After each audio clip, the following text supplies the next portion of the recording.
This is In-Ear Insights, the Trust Insights podcast.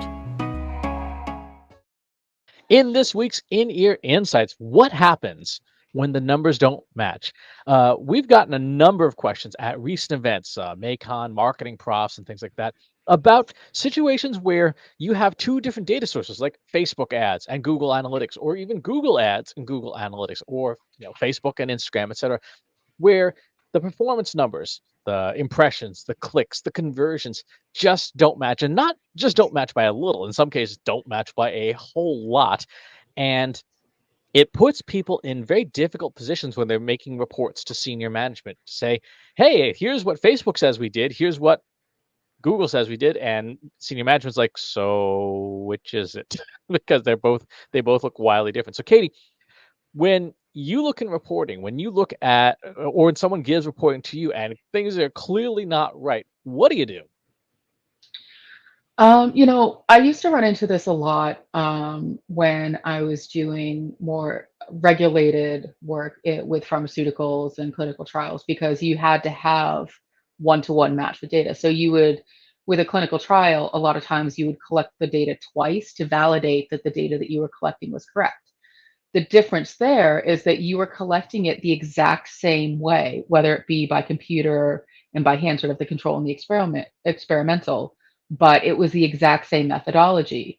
What you're talking about, Chris, is, basically like unicorns and pumpkins. And so you have Facebook, which collects data their way, and Google, who collects data their way. And so it's never going to be a complete one-to-one match. If it was, they would be the same company or they would have shared secrets with each other, which we know is never going to happen. And so I think that's where we need to start is what is the source of the data that you're trying to compare? What is the methodology in which these software systems are collecting the data? Because we know from our work that, the way that some of these data points are defined, even if they're using the same terminology, is different.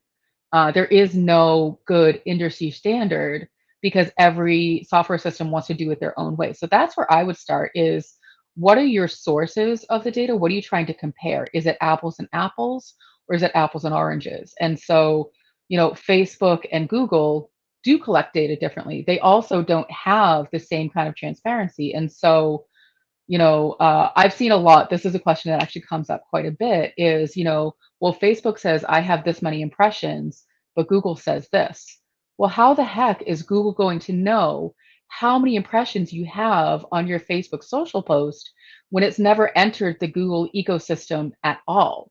And so it's also just that education of the limitations of the software systems themselves. So that's where I start. Makes sense. One of the things that I always ask folks is, well, what's the business outcome, right? If is it leads, is it e-commerce sales, is it foot traffic to your store, and then suggest to them, have you done any kind of just a basic correlation analysis of all these numbers that you get from Facebook or YouTube or Instagram or Google Analytics, whatever? Which one mathematically looks like the outcome you care about, right? If Facebook says you made $1 million in sales, and Google Analytics says you made $2 in sales. Okay, well, what does your accounting system say? Like at the end of the day, the CFO is going to be the one saying, well, we made $10,000. And okay, so which one is closer? Well, in this case, it'd be Google Analytics. They're both wrong, but from accounting's perspective, Google Analytics in this case would be less wrong than Facebook because you didn't make $1 million. You didn't make two either. But the two is closer to the actual number. And so from a math perspective, that seems to me the place that I would start is to say, like, okay, well, which one looks more like reality? The challenge being if you don't have access to that reality, you may want to work on your internal governance. But I feel like that sort of becomes sort of the point of the question because Chris, the situation you're describing is, well, both systems are wrong. Neither of them reflects what accounting has, and why is that? And so I think one of the things that we as marketers try to do is sort of force these systems, square peg, round hole, into reflecting a reality that they just can never reflect because, they only have a limited scope of what they're able to see. And so our job as marketers is to create that holistic picture of all of the data together. And so I guess when someone says to me, well, my data doesn't match, well, it's not supposed to. It's one piece of the whole picture. And so it's this part over here and this part over here. And so to your point, Chris, about governance is you need to understand, what is your reality supposed to reflect and what are the data points that you need in order to understand that reality. And it might be a little bit from over here, a little bit from over here, a little bit from over here. I don't know that there is one single system that can accurately pull all of that data from start to finish. Well, you're right. There isn't, especially because, to your earlier point, it's not going to match. So if you look, for example, in our content caching system, Cloudflare, it gives us web analytics traffic. It says, here's how many people have passed through our system on the way to your website. And it's different than Google Analytics. Yeah, and in some cases, it's pretty substantially different. And then if you look above that, on say Google Ads, how many people clicked on your ads? Again, that number is different. I see this every week on our email marketing stats. I see, this link got 40,000 clicks, and then when you look in Google Analytics, it says you got 4,000 clicks. Like, what happened there? Why is there such a huge difference? But you're right. It's kind of like the old proverb of, five blind people, feeling different parts of the elephant and not sure. None of them know that it's an elephant. Like one thinks it's a tree, one thinks it's a rope, one thinks it's a leaf, a big tree leaf, and none of them go, "Oh, this is an elephant." So I think, this sort of gets into that discussion where a lot of companies are trying to find that, unique snowflake of the single view of the customer. And, we've worked with a lot of clients just on having that conversation and really helping them understand what that really means. And so, because what they want to be able to do, the goal of the single view of the customer is every single touch point that person went through offline and online that led them to a sale so that they can start to understand what that looks like. The problem with that is that there's a lack of understanding of how many different systems that is going to take in order to get that single view of the customer. And that goes back to the original question, Chris, of what do we do when the data doesn't match? It's not supposed to, it's different systems. And so one might have impressions, one might have website visits, one might have goal completions, one might have revenue, one might have personality traits, one might have customer feedback surveys. And all of those systems together make one full picture, but they're not meant to be compared to one another. Exactly. Now, the one thing I will say is that if you think about the marketing operations funnel from the very bottom, which is your revenue, all the way to the very top, which is like, your awareness, the closer you are to the bottom of that marketing operations funnel, the more accurate the numbers should be, right? Because you have more control. The further down the funnel you get, the more control you have. If you are in your sales CRM and you don't know how much money you made, you have a problem. Like you have a really, really serious problem, because you can't. Your CFO is probably strangling your chief sales officer, because like none of what you're telling me reflects reality. Whereas your CFO is probably going to be okay with, your PR impressions being, wildly, ridiculous, gigantic numbers. Like, hey, 8 billion people saw this. Like, no, clearly that's, a fictional impossibility. But because it's so far away from the bottom of the funnel, Mhm. it's less impactful, right? It's your business is not riding on that. If your closed won deals do not show up in accounting, something's really wrong. I think it's interesting that you're saying that like the farther away from the impact, the more okay it is for them to be wrong. And of course, my insides are cringing like, no, it's never okay for those numbers to be wrong. And so I think that then sort of like goes down that, dark, dirty path of, the inflated numbers and the inaccuracy, but it's okay. It didn't affect the bottom line. So let's just go ahead and keep inflating numbers. And so, Chris, can you talk a little bit more about why, you know, some metrics are okay to be incorrect and some metrics aren't?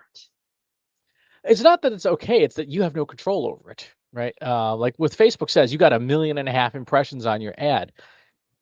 we don't really know how Facebook measures it. We have the documentation which says, it appeared in the feed, as the user was thumbing by Mhm. as quickly as possible to get to their friend stuff. When you think about Instagram, for example, and you're on Instagram and you're swiping through your friend's stories and there's an ad, you swipe past it. Well, guess what? That advertiser's been told this ad was served, this impression was served, even though you saw it for half a second and you probably couldn't even tell me what it was, that you just knew it was an ad because it Mhm. wasn't a thing you recognized from your friends. We don't have control up there at the top of the funnel. We have no control over the measurement systems. We have no control over what even the numbers mean, right? You said this earlier. Um, a YouTube view is 30 seconds of viewing time. A Facebook view is 3 seconds, right? They're apples to kumquats, right? Mhm. They're not even in this. One is 10x different than the other, so you can't even make an apples to apples comparison at that top layer. And so all those numbers are wrong. When you get to the middle of the funnel, when you start talking about things like web analytics, like Google Analytics and stuff, you are still dealing with things like ad blockers that are knocking out your tracking scripts unless you're using server-side tracking, and even then, that's iffy. You are still dealing with proxies, for example. Apple in the new iOS 15 now has a VPN built right into Safari. So if you're using the browser on your Apple phone and you've turned this thing on, you are now screwing up the marketers' analytics. They think all this traffic is coming from Kansas because that's where it's geolocated, or from wherever Apple's nearest server is. Um, and so the marketer's like, oh, we've got to start doing some campaigns in Kansas, and everyone's like, that makes no sense. We don't, we're in Germany. why, why are we having to do that? And it is only when you're at the bottom of that funnel where you can say, yes, we're at a point now where the data we're working with, we have control over. We have control over how it's measured. When you're talking to a salesperson, you're saying, "Hey, salesperson, I need you to enter the data into Salesforce.com like this, right? And you need to update your leads like this." Um, and so you have that ability to exert that control, and therefore the accuracy gets better because you control the measurement method, you control what the numbers mean, and you can control the data quality much better. It's not great that your PR agency tells you have 25 billion impressions on an article. I'm not saying that's a good thing, that that it's completely wrong. It's wrong, but you don't have control over it. So it's a question of where do you fight your battles? So what's interesting, because we started the conversation saying, what do we do when the numbers don't match up? And now we've sort of gone into this part of the conversation. We were saying, like, you know, if you really have to only focus on what you can control, but that then puts a whole bunch of people out of work, because there are agencies that only go after, impressions and views and those kinds of things. And those are metrics that matter to a lot of companies. And so I guess my question is, how do we help educate on those metrics? How do we make them better? Is there a way to get to a more accurate state with those numbers? Or are we still forever going to be at the mercy of these third party systems that make up their own rules and maybe change them every day? It depends. It depends, which is the answer I know we all love. Um, it depends on consistency. Hmm. If a number is consistently wrong, like if you know that this number is always going to be 10x off of reality, you can model that. You can account for that, right? And then that number becomes accurate. Like, right? So if um, Google Ads tells me my ad got 10,000 clicks, and Google Analytics shows me I got 1,000 visitors, and the next day it's 5,000 clicks and 500 visitors, and so on and so forth. If I always know that the Google Ads number is going to be off by exactly a factor of 10x, then I can predict it. I can forecast it. I can make good assumptions from it. If, on the other hand, one day it's 10x off, the next day it's 2x off, the next day it's 5x off, like I can't use it. I can't predict how wrong this is. So a key factor in dealing with those numbers you don't have control over is modeling their consistency to say, okay, well, how if we accept it's going to be wrong, how consistently wrong is it? Can we account for it? So you and I do this when we're setting up someone's Google Analytics goals. If we know that a lead is worth, say, $100 to a company because the closing rate and sales closing rate and deal rate and all that stuff. If you know a lead is worth $100 and you check the next month and a lead is worth $101, you check the next month and the lead is worth $99, then you can say, pretty comfortably, okay, look, $100 probably about right for that goal value in Google Analytics, and that's going to be good enough to help you make decisions, right? If on the other hand we do the exercise and like 1 month a lead's worth $1, the next month the lead's worth $10,000, it's like we got to come up with something. You got to find something else that's consistent so that you can make decisions on it, because that's really at the end of the day what matters is, can you make a decision on the data? So let's take a step back then. So, you're talking about knowing what those error rates are, knowing that it's 10x off, knowing that it's this. How do we as marketers get to that point of knowing how off it is? Because, again, we're talking about, millions of impressions, for example. So unless we're actually sitting with every single person in the world and watching them view our ad or scroll past their ad, we actually have no idea how off the numbers really are. So how do we start to get to that point where we know, where we can then sort of account for that error rate? Well, you do this already. You have a spreadsheet that you use for Trust Insights of all of our Mhm. marketing metrics. You want to talk a little bit about what's in that?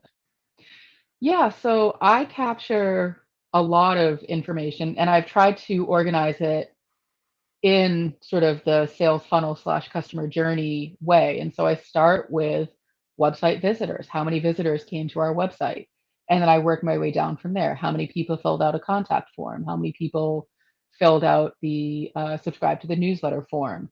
How many people turned into leads from prospects? And sort of I work my way down that way. But I also capture metrics around um, how our different social channels are growing, how many followers there are from last month to this month, how many people are subscribing to the newsletter, what the open rates are, how many people are subscribing to the podcast. And so I look at those metrics as a whole to understand, is something wildly off? And so, in that example, I don't capture impressions in my spreadsheet, but if I did, I could probably see something like, well, we only have 300 followers to our Facebook page, but yet somehow our social post is reaching 25 million people. How is that possible if only 300 people, should have been seeing this post for 3 days? The math doesn't add up. So I could at least start to know where the issues are, but I wouldn't necessarily say I could accurately figure out, what it should be versus what it's telling me it is. So in that example, if you think about those columns from Mhm, stage to stage, the percentage change from mhm, month to month in each number and between columns. So from website visitors to contact form fills, what is that percentage number? And then what is the variance in that number month over month? Because if you do that, then to answer your question, that's how you start to know what mhm, that consistency is, what things are right or wrong. If 1 month Google Analytics says you had 10,000 visitors and there were, 1,000 contact forms. So it's a 10% change, right? If the next month it says you have, 10,000 visitors and we got like 5 people to fill out the form, like, okay, mhm. something has gone off the rails there. But if those numbers are the percentage change is consistent, then you can say, okay, this whatever's coming out of Google Analytics, whether or not it's correct, it is consistent, and we can make decisions off of it. Then we can say, like, Mhm. Google Analytics traffic is down, we're going to have a down month on leads, right? Or Google Analytics is up, so we're going to have an up month on leads. So that's the key is, to answer your question, how do you get started? It's literally putting stuff in a spreadsheet like you're already doing, and then Mhm. measuring the changes across rows and across columns and looking for consistency. We actually ran into this maybe about a month or so ago, where because I've been collecting the data for the past 3 years, every 15 days, like the OCD maniac that I am, we were able to see that there was an issue in our CRM system and the numbers were being inflated based on how they were coming into the system. So we were able to correct that, but it was definitely a big jump from what we were expecting to see, because in that jump, like, it would be great if that reflected reality, but none of the other numbers further on down the line reflected that jump. So sales didn't go up, this didn't go up at whatever. And so we were able to pinpoint, okay, this particular metric is not accurate because it's not, working its way through the rest of the metrics as it should if it were accurate. Exactly. So that really is the answer. When you have numbers that don't add up or that don't make sense or that uh, are wildly different, it comes down to doing that basic math, putting everything in a spreadsheet and looking at Mhm. consistency rates between numbers but over periods of time and saying, what here makes logical sense? And where are there variances that are so wild that either there was an anomaly in our marketing performance, we did something else that that clearly either worked better or worse substantially so, or there's a system that we can no longer trust. Mhm. One of the things that we talked about in last Thursday's live stream that I think is an important point worth reiterating is like an attribution report is a diagnosis of your supply chain because you as a marketer, your suppliers are the places that are giving you audience and attention. And if you see wild differences in the numbers coming from your different suppliers, like Facebook is a supplier, you give them money and they give you a product, the eyeballs of audiences, not literal eyeballs. If the quality of that product goes down, it's no different than a grocery store saying, "Hey, lettuce farm, all the lettuce you sent us this week was rotten." Like, and the lettuce farm's like, "No, it's perfectly fine." You're like, "This is brown. It's supposed to be green." Like, and the lettuce farm continues to insist it's fine. Then you know that supplier is problematic. So Mhm. when if you're as you're thinking about answering this question of why don't our numbers add up, a good portion of it to think about is that supplier trustworthy, right? Is that supplier's product quality good? And if it's not, then you as the buyer have the right to say, you know what, I'm going to find a different supplier because I don't want this pile of brown lettuce. I think that that's a really good pro tip is, know what your system is, know what they stand for. And so that's sort of, you're making those business decisions. But also, sort of going back to the start of the conversation, is you shouldn't be comparing system to system because no two systems are built the exact same. And so if you're trying to compare Facebook data to Twitter data, well, those are two different systems. Yes, they're both social media, but they define things differently. Chris, to your point, you said that Facebook and YouTube define impressions differently based on the amount of time. And so understanding the definitions of those metrics will help you be able to explain the differences, especially if you're just handing a report to the C suite and they say, well, why is it this over here and this over here? Having those definitions to say, this is how this system captures that data. Are we okay with that? Can we live with that information? Will help you start to focus in on what metrics really matter. Exactly right. And the last part I'll leave off on here is if you're looking at your marketing reporting and things are not going the way they want, remember that there's two sides to this party. Yes, you could have done something bad in your marketing, right? Oh, you published a dumb tweet, or your ads were just not great. Your ad agency didn't do a great job. But don't discount the possibility that the supplier's supply went bad, right? Uh, Ad companies in particular have done a very good job of convincing us as marketers that, oh no, all the performance problems, they're your problem. You have bad creative, right? Or you had bad target. Well, it could be that you supplier have a bad audience, right? Mhm. And just remember that. Remember that as you're comparing data from systems, as you're trying to figure out how to improve your marketing, you do have some of the responsibility, yes, but so does the supplier. And Mhm. you have to remember that you are the customer too.